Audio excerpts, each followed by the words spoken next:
Hi hello வணக்கம் மக்களே. வீடியோவை பார்க்குறதுக்கு முன்னாடி இது வரைக்கும் நீங்கள் நம்ம சேனலை சப்ஸ்கிரைப் பண்ணலாம், சப்ஸ்கிரைப் பண்ணிக்கங்க. டாஸ் எப்படி போட்டாலும் மும்பை பக்கம் விழுது. எப்படி ஆர்சிபி போட்டியில் அம்பையர்கள் செய்த 5 தரமான சம்பவங்கள். IPL 2024 T20 தொடரில் ஏப்ரல் 11ஆம் தேதி நடைபெற்ற 25வது லீக் போட்டியில் பெங்களூருவை 7 விக்கெட் வித்தியாசத்தில் மும்பை தோற்கடித்தது.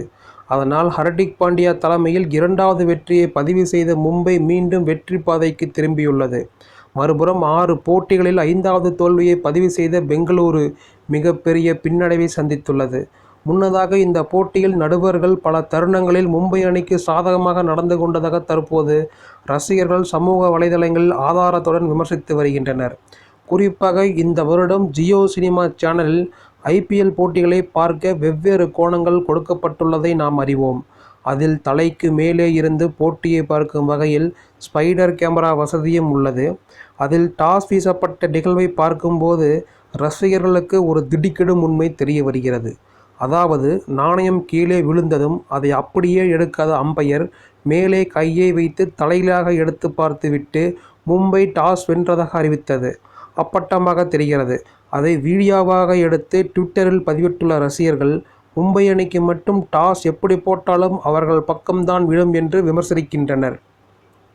அத்துடன் பெங்களூரு அணி அடித்த ஒரு பவுண்டரியை மும்பை வீரர் தடுத்தபோது பந்து அவருடைய தொடையில் பட்டது. அதே சமயம் அவருடைய கைகளும் பவுண்டரி எல்லையை தொட்டு விடுகிறது. ஆனால் அதற்கு பவுண்டரி வழங்காத நடுவர்கள் மும்பைக்கு சாதகமாக அமைதியாக இருந்தனர். அதே போல பும்ரா வீசிய பந்தில் மஹிபால் லோம்ரர் LBW முறையில் அவுட் கொடுக்கப்பட்டார். அதை லோம்ரர் DRS எடுத்தபோது பந்து லெக் ஸ்டம்புக்கு வெளியே செல்வது போல தெரிந்தது. ஆனாலும் பந்த் ஸ்டம்ப் மீது உரசியதால் அம்பையர்ஸ் கால் அடிப்படையில் அவருக்கு மீண்டும் 3வது நடுவர் அவுட் கொடுத்தார். மற்றொரு சமயத்தில் தினேஷ் கார்த்திக் இடுப்புக்கு மேலே பந்து வருவது நன்றாக தெரிகிறது. ஆனாலும் அவருடைய இடுப்பு 1 மீட்டர் உயரம் என்றும் பந்து 0.99 மீட்டர் உயரத்தில் வந்தது என்றும் சொன்ன 3வது நடுவர் நோபால் கொடுக்க மறுத்துவிட்டார். அதுபோக இஷான் கிஷன் எதிர்கொண்ட ஒரு பந்து கோர்ட்டுக்கு உள்ளே வந்தும் அது வைட் என்று நடுவர்கள் அறிவித்தனர். அந்த வகையில் கண்ணுக்கு தெரிந்தவரை இப்போட்டியில் 5 தருணங்களில் மும்பைக்கு சாதகமாக நடுவர்கள் நடந்து கொண்டதாக RCB ரசிகர்கள் விமர்சித்து வருவது குறிப்பிடத்தக்கது.